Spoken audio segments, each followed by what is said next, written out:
রবিবারের সকাল হোক বা বৃষ্টির কোনো আলসে দুপুর, গরম গরম ডাল পুরি আর ঝাল ঝাল চিকেন কষা সামনে এলে কি নিজেকে সামলানো যায়? আজ তোমাদের সাথে শেয়ার করব একদম দোকানের মতো পারফেক্ট ডাল পুরির সিক্রেট রেসিপি।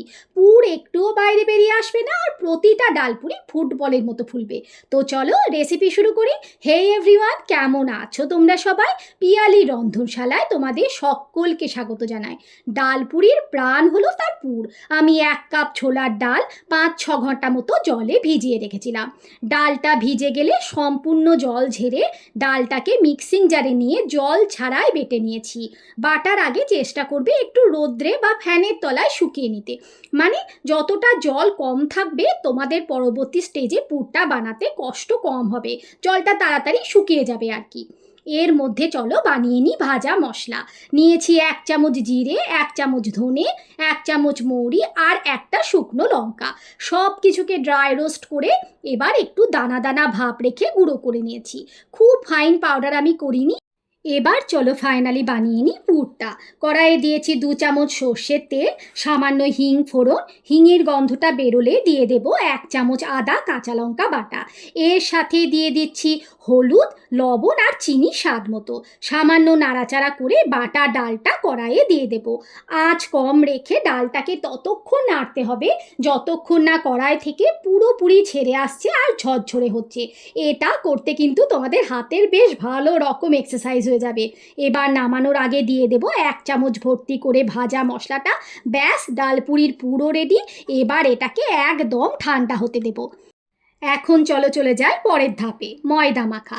এখানে আমি 2 কাপের থেকে একটু বেশি ময়দা নিয়েছি।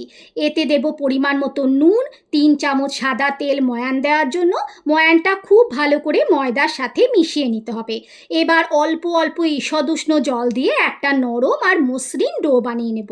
জল অল্প অল্প করে মেশাবে, একবারে অনেকটা জল মিশিয়ে দেবে না।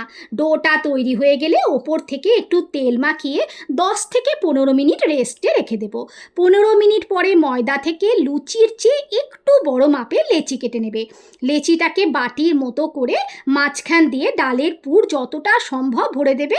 খুব বেশিও ভরবে না, আবার খুব কমও ভরবে না। আমার ভিডিওটা দেখে নিশ্চয়ই বুঝতে পারছো কিভাবে আমি করছি।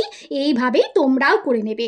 এবার চারিদিকের মুখটা ভালো করে টেনে এনে বন্ধ করে দেব, যাতে ভাজার সময় পুর একদমই বেরোতে না পারে।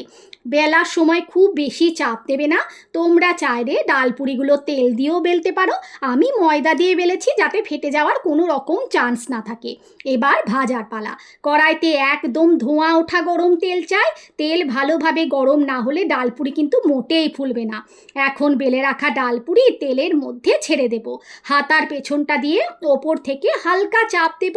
দেখো, চাপ দিতেই কি সুন্দর বলের মতো ফুলে উঠলো। দুপাশ হালকা সোনালি করে ভেজে তুলে নিলেই তৈরি আমাদের খাস্তা ডালপুরি।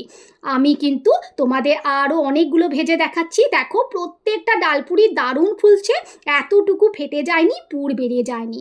দেখলে তো কত সহজে তৈরি হয়ে গেল দোকানের মতো ডালপুরি। দেখো, পুরটা একদম কোনায় কোনায় ছড়িয়ে গেছে। প্রত্যেকটা ডালপুরি দারুণ খেতে হয়েছিল। বাড়িতে আজই বানিয়ে ফেলো। কেমন লাগলো অবশ্যই কমেন্ট করে জানাতে ভুলবে না। ভালো লাগলে প্লিজ আমার ভিডিওটা থেকে লাইক করে দিও, বন্ধুদের সাথে শেয়ার করো, আর এরকম সুন্দর সুন্দর রেসিপির জন্য চ্যানেলটাকে সাবস্ক্রাইব করে রাখো। ফেসবুক থেকে দেখলে পেজটাকে ফলো করে দিও। আজ আসি, দেখা হচ্ছে পরের ভিডিওতে। Bye bye.